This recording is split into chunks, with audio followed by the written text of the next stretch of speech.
Hi, good afternoon. I'm Katie. I am the digital marketing manager here at StratusLive, and we're glad to have you this afternoon for our webinar about a tech decision. So at StratusLive, we build technology for nonprofits where we're focused on fundraising and donor engagement, and we spend our days close to this buying decision, which is exactly why we wanted to host this conversation about it, so we can have more of a candid conversation about what's happening in the market right now. And today I'm joined by two people who do see it from a couple of different sides of the house. So we have Debbie Snyder. She is our Chief Revenue Officer, and she talks with nonprofits about this every week. And we also have Gary Carr, our Chief Financial Officer. And he is, of course, on the other side thinking about what these decisions cost and how can we make them defensible. We're going to go ahead and give you a way to evaluate technology and AI specifically that you can use with any vendor that you talk to. Somewhere in your organization, I'm sure there's a conversation happening right now about technology, and this year that conversation deeply and heavily includes AI. Every CRM or ERP related platform that you look at is going to tell you it has AI, and that has a significant impact on your software buying and migration and implementation decisions. So we'll talk about that impact, and hopefully we can help you make some more informed buying decisions. And lately, most businesses, including nonprofits, they are already using AI as a search tool or a research assistant, or maybe you're drafting your content through AI just to save some time. There is, though, a significant gap between those who have a strategy for AI adoption and those who don't. We'll talk more about that as well. We're going to pull back and evaluate how and why you're buying those tools with AI. And we'll also talk about define what you actually need before you shop. And then we'll get into a couple of questions that matter most once AI is on the table. What does AI do and how is it provided? Before we jump in, I wanted to run a poll just to see where our audience is at with AI. So let me go ahead and get that pulled up here. So our first poll will be launched right now. So be honest, what's your relationship with AI right now? Scares the heck out of me. I use it every day. I know just enough to be dangerous, or I could stand to learn more. Wow, we already have an overwhelming majority here. So I'll give it one more second. Can I pick 1 and 2, Katie? Yeah, I totally get that. All right, we'll end the poll. And as we can see, pretty much everyone has said that they use it every day. That's really cool to know. It's cool. It's a cool litmus test for us to also have while we jump into this conversation, because we know we're talking to people who are avid AI users, and we'll see how that meshes with adopting your technology as well. All right, let's go ahead and we'll jump in with our first question of the day. This is to Debbie. So you talk to nonprofits every week. What do you think has actually changed in how they're buying, and where does the AI fit in now? Thanks, Katie. That's a good question. And you're right, it is something I deal with every day. All organizations, including nonprofits, which is who we market to, are really struggling with understanding how to maximize the use of AI while still keep the human connection and keeping true to their mission. And so it's been interesting to watch it change. A year ago, the question was whether platform had plans to add AI. This year, that's not even the question anymore. This year, being able to ask your data a question in plain language or generate a draft is becoming table stakes.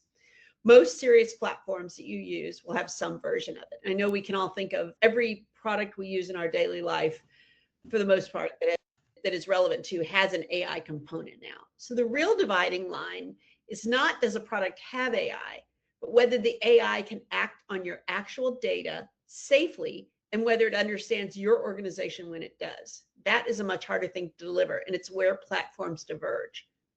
For those of you who use AI at work and AI at home, you can see this pretty readily. It's the difference between a paid version of AI that you have preloaded with information about your organization, your brand, your voice, your mission, and the free AI apps that basically serve as a research tool for asking questions. What time does the movie start? Where's the best Mexican restaurant in my area? And so forth.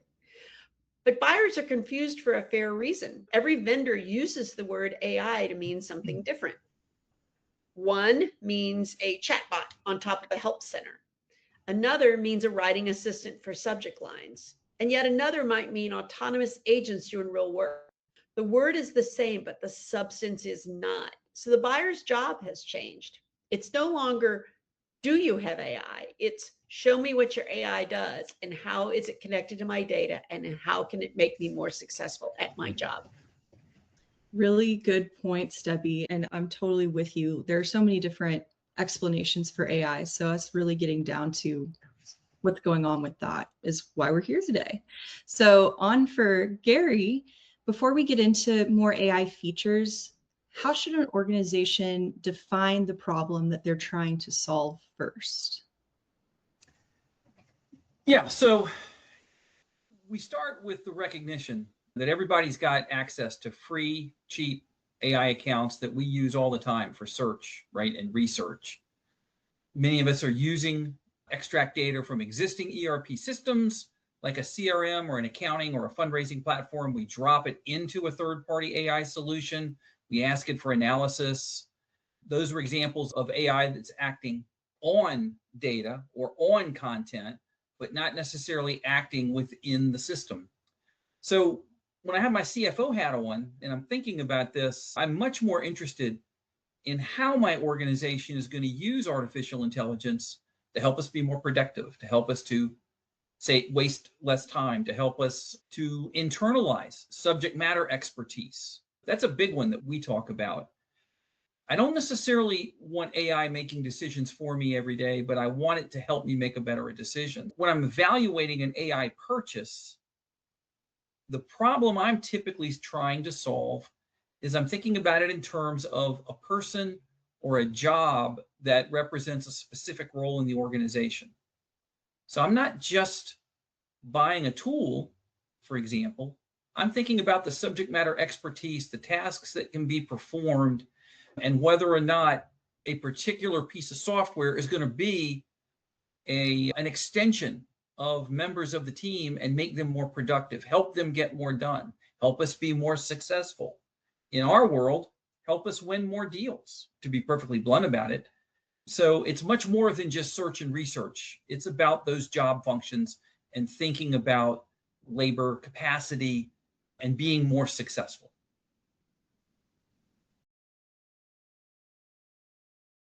Gary, Debbie, over to you. I was going to say, I was just thinking about your analogy of new hire, and I think the reason the new hire framing matters is that it really changes what a good demo looks like.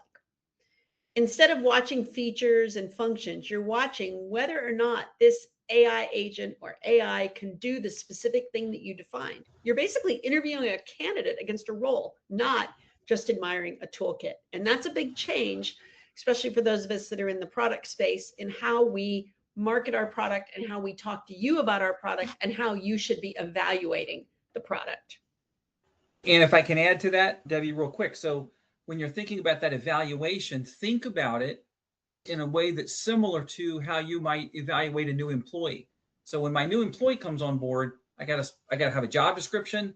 I have a specific set of goals to accomplish, and I may, or typically, target a 30, 60, and 90-day draft plan for that new employee to make sure that employee gets up to speed, is productive, becomes a member of the team, right? It's different than hiring a consultant. I'm hiring somebody that's going to be with us long term. When we talk about a nonprofit mission is growing, but a nonprofit's team isn't necessarily growing, then think about how AI can be a member of your team, make you more successful, but then recognize that you can't implement or get all of that benefit from it day one. So phase it out, stage it out, and then start to measure it as you grow with those solutions. Anyway, hope that's helpful. I really like that perspective, and I like thinking about that from the standpoint of hiring a team member rather than a consultant. I think framing it in that way really helps, even just in our general daily use of AI, to really look at that as someone that's a member of your team, not someone that's on the outs. So thanks for that perspective. All right, here's a question that I want the audience to leave feeling empowered to ask. Once AI is on the docket, what should they be asking, and what does it and what it does, and how is it provided? So Debbie, I'm going to throw that question over to you first. That's actually a great question, Katie, because as we're all coming up to speed in this and learning how to approach buying AI, there's some things, I think some helpful tips that we can give for people who are making this evaluation. I would suggest that you always ask two things. First of all, what does the AI do? And secondly, how is it delivered? And the second one is the one nobody asks, and it's really the one that determines everything. To describe this in simpler terms, for example, there are two architectures out there. In one, the AI is native and embedded and built into the same data model as your CRM. In the other, the AI is bolted on, reaching into your data through a connector or sitting on a separate layer or provided by an outside model stitched in like a point solution. Gary, what do you think about that? Those are two different architectures. How would you evaluate that? Yeah, I think to Katie's earlier comment and then your comment now, that's the way I would recommend all of us think about artificial intelligence as a part of our CRM, our donor database management systems, our fundraising systems. When you're bolting it on, it's like a consultant. You're bringing in someone to perform a certain task for a certain amount of time, but they're not really a member of the team. They're not really there day to day, becoming embedded with your project, with your team, learning, and then retaining that knowledge to help you out tomorrow. The consultant isn't necessarily growing in the job, right? But the employee has to. Employee has to become part of the team, has to start solving problems on his or her own, has to extend and help make the team better, right? Another way as we're thinking about kind of this relationship between artificial intelligence and software, if you think about what your CRM does and what your fundraising systems do, you may have one, you may have point solutions, but I'm pretty sure everyone here on the call has different internal resources managing those different systems. And so the tasks being performed, the work being performed by a CRM is very different than the work being performed by a fundraising point solution, right? Or an event management solution or something like that. And so I mention that because when you bolt on that AI kind of over your software, or you are taking data out of your system and throwing it into a chat GPT or a Claude or one of the other LLMs, you're going to a generalist and you're broad-based feedback and help. But when you have a solution that is multi-agented, if that's a term now, anyway, when you have a system that has specialized, no, I kind of like it actually, I just thought of it. But when you have a system that has multiple agents and I'm using those agents to perform very specific tasks, you have specific skills that you're bringing to bear on different parts of your organization to perform different tasks, to help your team get different types of work done. And I think that's what becomes the most meaningful.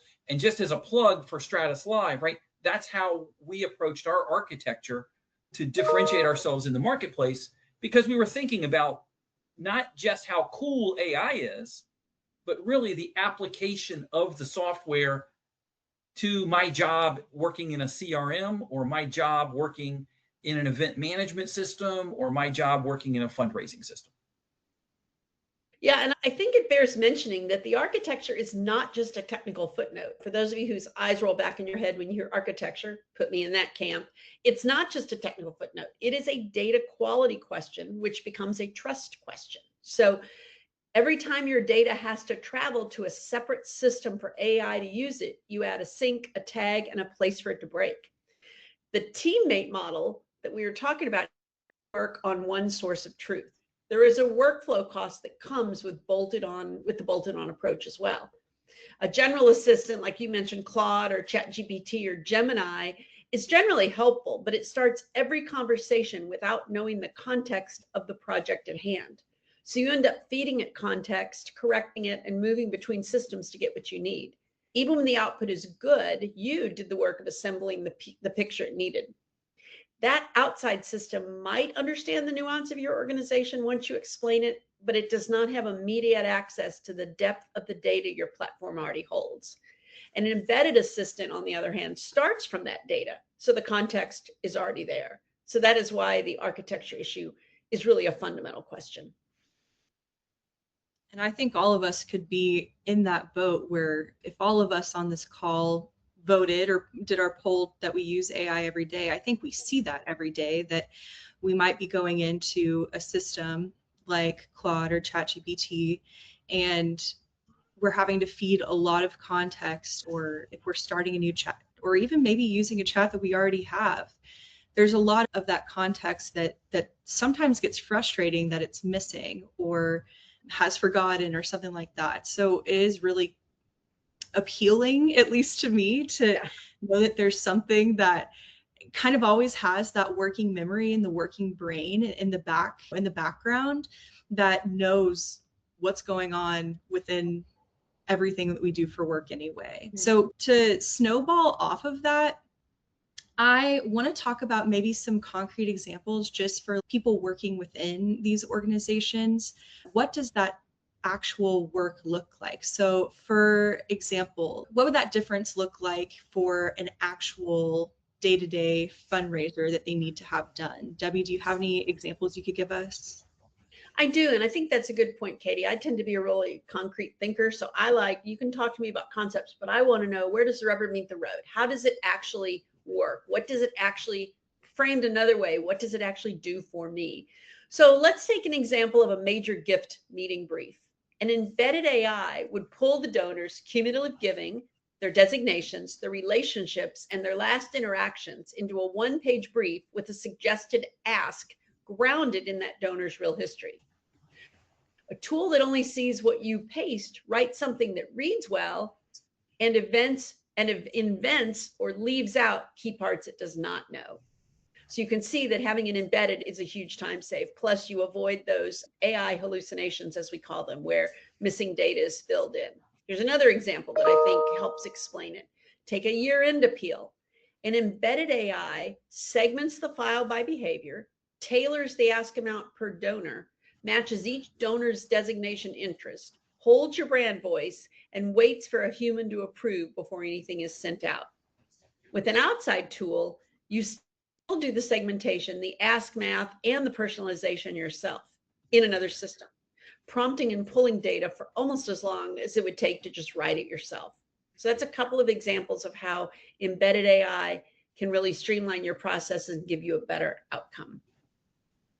Thanks for those examples. I think that's really helpful to just put all out there. So before we get into our next couple of questions, I wanted to do another poll.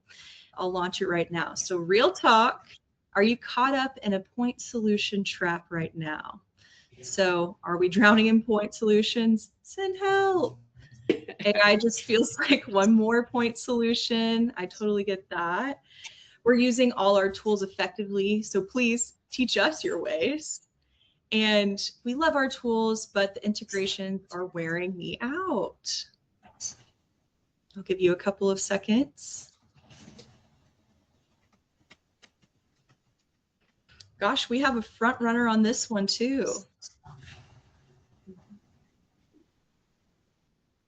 Okay, a couple more seconds. All right, y'all are going to love these results. As you can see, all right, we do have someone drowning in point solutions, and y'all can see the poll, right? Debbie, you can see it? Yes. Okay. And then we have here at the bottom that we have a majority that people are saying they love their tools, but their integrations are wearing them out. And I think that a lot of us can relate from any walk of life we've been through before. So let's go ahead and dive a little deeper into that kind of conversation. So on to Gary. A lot of organizations are solving that AI gap by just using those outside tools. So what's the risk with that? Yeah, we spent a lot of time preparing for this call and this discussion, and this was one of the topics that, just for the benefit of the folks attending here and listening, this is one of the topics that we really dug down deep into and talked a lot about, because there's a lot of different ways to approach kind of the point solution world, right? So I'm, as a CFO, most folks will associate my job with the P&L and the balance sheet and the finances, but for most CFOs, risk management is a really important part of the job. And I look at software through the lens of not just purchases and not just efficiency, but I look at it through the lens of risk management, which is admittedly harder to quantify, right? Harder to wrap our hands around. But I've been around long enough to understand why our industry has grown up with so many different point solutions, so many different software solutions. We naturally attract really smart, talented people, engineers that want to solve a problem a new way. And the next thing you know, there's a new tool out there. There's a new solution that becomes a new company that becomes something that we can all buy and use. But the suggestion I want to make, or the question I want to pose is your organization taking on too much risk by managing too many disparate solutions? And not just the integration's a good point. Those of you that mentioned that you're drowning in integration work, it tires you out. I've been there. I am there. I get it. But there are more risks that you need to think about, right? There's cost, there's data quality, data leakage, data exposure. If you, and just to pick on LLMs, right? Because when we started jumping into the AI world, I'm sure you were the same way, right? We had 2, 3, 4 different LLM accounts, and we're researching one thing on ChatGPT and taking the results and throwing it into Gemini, and then taking those results and throwing them back over to Claude. And it's AI world, right? Wars. It's Claude wars. But if we're not careful, again, CFO hat on, if we're not careful, I could be exposing my organization's data across multiple LLMs. That data is being grabbed and taken and analyzed, and who knows where it ends up, right? And so when we're thinking about exposure of our data, when we're thinking about vulnerability, intrusion, data theft, things like that, there are some serious risks involved that I'm not saying I have all the answers to those today, but I want to present those to everyone as something for you guys to think about and talk about. Where is your tolerance for risk? What are the risks that you're most concerned about? And what other risks do you recognize could be there, but you're willing to let those go? Those aren't as material. So when you're thinking about your IT plans, and if you're like us and you see the world of IT having changed dramatically over the last 12 months, and so you're thinking about a new IT plan and what the role of AI is in that plan, I'm going to encourage you to think about risk management, not just convenience, not just fundraising, but also to think about these risk management components to your IT plan, to your AI strategy. I know that's a boring topic there, but it's really something I wanted to talk about a little bit. Debbie, you can talk about the more fun stuff. I don't know about the more fun stuff, but I think I think your points are very valid and important, Gary. But I also think there's a cost point too that we cannot ignore. It's easy to end up paying for the platform plus separate AI subscriptions plus the connectors that join them. The bills and the complexity both grow. I think sometimes when evaluating point solutions, we tend to evaluate them as singularly, and they look perhaps more cost effective. But if you add up all the costs of the point solutions, then you get the true story. Not only does the bill and the complexity grow, but the experience degrades as well. When your intelligence or your AI lives out inside the platform, the flow is one motion. When it lives outside your platform in other outside tools, your team is copying and pasting and reconciling, which is the work you were trying to remove. And remember who's doing that reconciling. These teams are already stretched thin, wearing several hats and feeling the fatigue of it all. When they go looking for AI, they are trying to buy back time and mental load. They're trying to expand the capabilities of the team. A setup that adds tools to copy between them gives them the opposite. It hands an overworked team more work, more chair work, innovation. The whole point of adding intelligence should be to lift the weight off the people. So the test is whether the day gets lighter or heavier. And I think that is an evaluation that you should always make when looking at these tools. Is it going to expand the capabilities of your team, or is it going to be one more burden on the backs of your team? Said. Let's briefly talk about cost. So how is AI usage being priced in the market, and what should a CFO or a board watch for, Gary? Yeah, and Katie, just checking on time. We're getting close to time here. We're good. No, we're good. We're okay? Okay. I didn't know if I needed to speed up a little bit, but when it comes to cost and price and the relationship of AI to our software, our enterprise and our ERP software, our CRM, the honest answer is the market hasn't figured out or hasn't agreed on how to charge for AI. You're going to see multiple models out there, and it's confusing, right? It's confusing to me as a CFO. So I'm sure we're all wrestling this. You're going to have vendors that are pricing AI on consumption, and they're going to talk about tokens and credits. And I can tell you that people like me are trying to figure out, okay, what the hell does that mean? Is a token or a credit as quoted by one organization or one vendor the same as quoted by another vendor? Other vendors are going to price AI on an agent by agent basis. So it's like hiring a person, right? We get back to that model of AI is a little bit like hiring an employee that I was talking about before. So you pay X for an agent, that agent performs a certain set of tasks. If I want a different agent, I pay Y for that agent. And then we've also seen models out there where really there's a level of AI that's embedded across the platform. It's sort of a minimal experience for you. And the true cost that you're going to encounter is going to be gated behind a much more expensive tier in the software. So you've got AI to begin with. That's great. You can start to test it and use it. But if it becomes part of your regular working schedule, your normal activities, if you really start to embrace it in one area or another of your organization, then you got to think about what are those expenses going to look 6 months or 12 months down the road as you are adopting this new technology.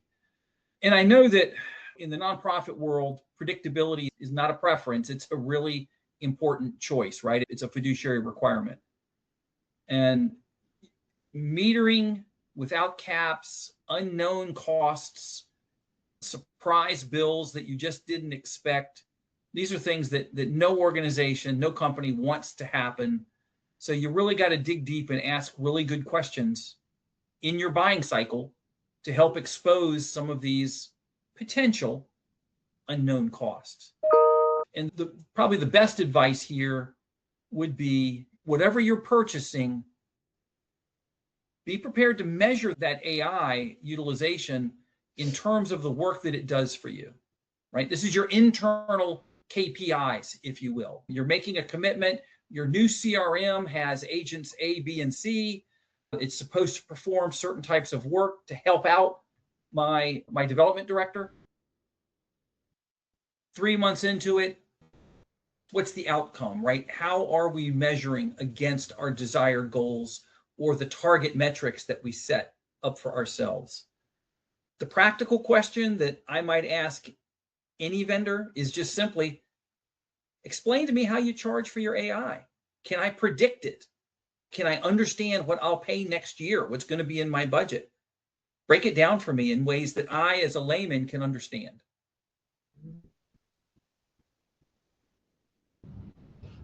Thank you for that insight. Yeah, it's a lot when you start thinking about the complexity of everything. And I think you're totally right. We need to make sure that we know that we can depend on a specific amount at the end of the year, especially for nonprofits. Katie, in fact, I didn't mention this, but let me just throw in one more point, right? So I'm talking about it for 3 or 5 minutes here about how do we price AI? How do you quantify it?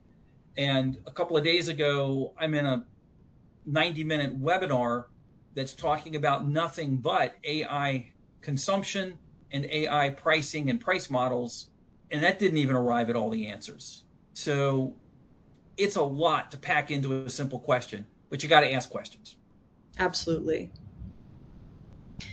Let's think about being a part of the process ourselves. So both of you have been a part of how we've approached this. Can y'all both briefly just discuss why we built our platform, or maybe even our AI integration the way we did. And I'll start with Debbie this time.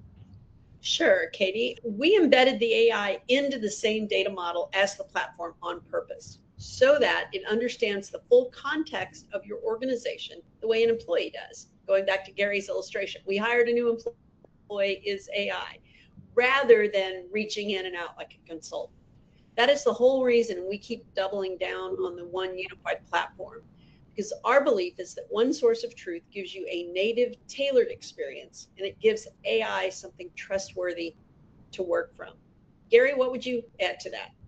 Yep, I'm going to add a couple of things. So on the compliance side of things, a human approves AI generated content before it goes anywhere, right? So we govern what the AI can access, what data is available to the AI agent, and we keep all of that inside of the guardrails of our software. We don't let it get out.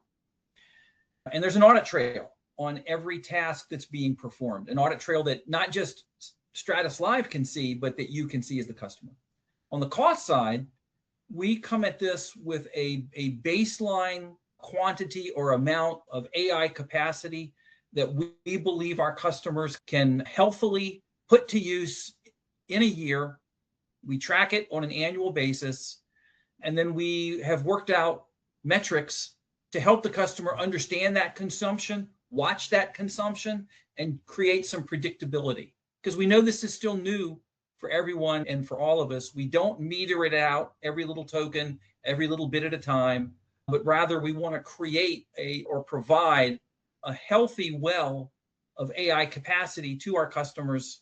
And that represents, Debbie, six different agents or seven that are going to be launched here very shortly. Yeah. So it's a lot of capacity across a lot of different job functions. We don't want you to have to add up tokens, and we do want to help you learn how to track and measure this as we go. Thank you. Those were both some very thoughtful answers, and I really appreciate them. Let's do a rapid fire round. So Debbie, if someone's evaluating a platform next week, what do they ask? And is there a checklist? Good question. I actually have thought about this quite a bunch, and I have 5 questions that I would say anybody should ask their vendor, including us, if you are considering this decision. Question number 1, does the AI need a paid connector or a separate system to reach into my donor data? Question 2, is there a data sync step, and what happens when it fails? Question 3, does the AI tool do a full job, like a segmented appeal, or just a piece, like a subject line? Question 4, I would ask, is there a human approval step before anything reaches the donor? Super important, in my opinion. And then number 5, how do you price this AI? And can I predict that cost a year out? I would want those 5 questions answered before I were to move forward with any sort of a purchase that involved AI.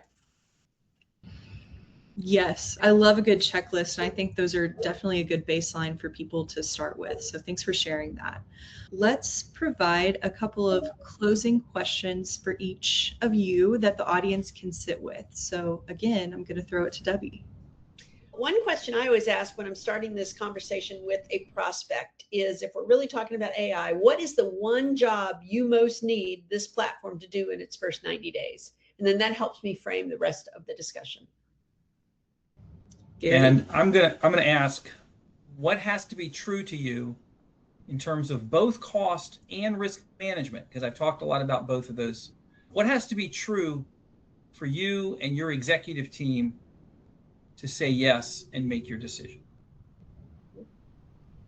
Thank you both. Very thoughtful questions to leave to the group.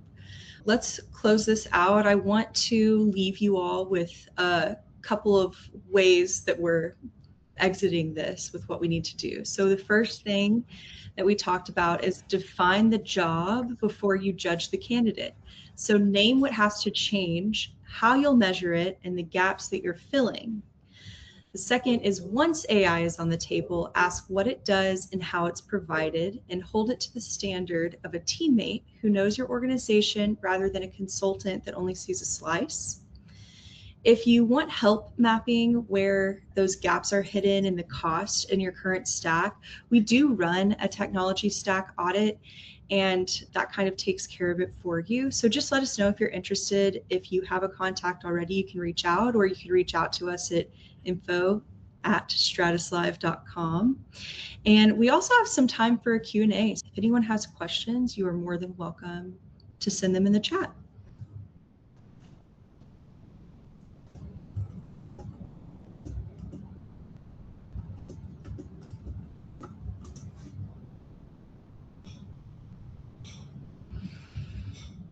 Looks like we covered it all, everyone. I know that it's just a really huge concept, like Gary said, even about pricing. A lot of this, even though we've been exposed to it for a few years, a lot of it is still a new frontier. And so it's a lot to digest, and we really felt like we wanted to provide some tools to help everyone put their best foot forward in this new frontier, because we think it's important. We're building our software in the way that we feel is important to best help nonprofits. So I really appreciate that all of you took time out to join us in the conversation today. Debbie and Gary, thank you two so much for being the leaders of the conversation, and have a good day, everyone. Thanks all. Thank you.